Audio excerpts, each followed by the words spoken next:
Yüreğim dertte ve möhlette, kalıp öz yarına həsrətdə. Yüzünün nuruna həsrətken məni qoydun yenə zillətdə. Tofik Production təqdim edir. Geceler sensiz nedir ey yar? Sen söyle, sen söyle. Beni bu karanlıklara tapşırma. Rahmeyle, rahmeyle. Yok bu kadar darda dözüm bende. Öldüm ben, öldüm ben. Hiç yok imiş zerre vefa sende. Bildim ben, bildim ben.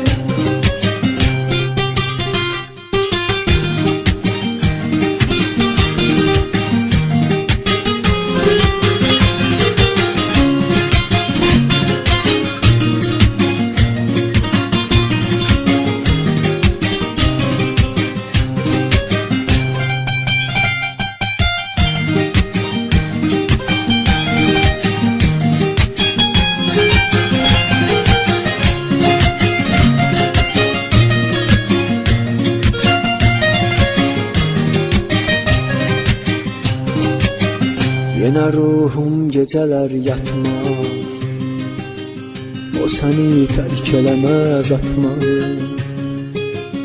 Keçirəm hər dəfə yandan, çox uzaqsan sənə əl çatmaz.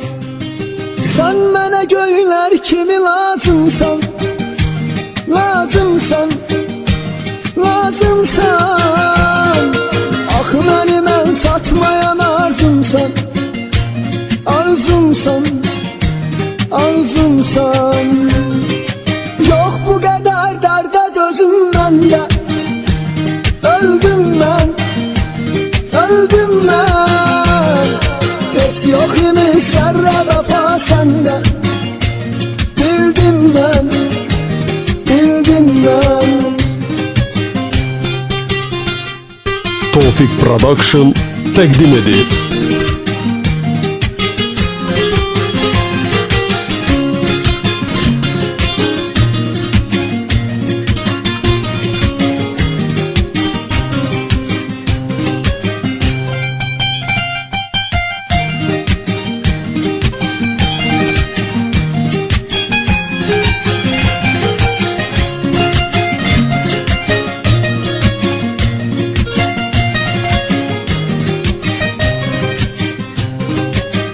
Yola diktim yine gözlerimi,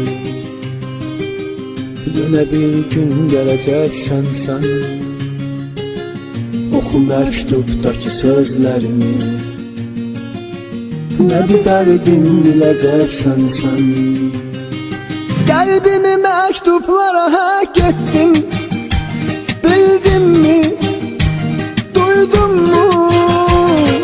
Her yazılan mektuba bir arzu, saydın mı, saydın mı? Yok bu kadar darda dözüm bende. Öldüm ben, öldüm ben. Hiç yok imiş zerre vefa sende.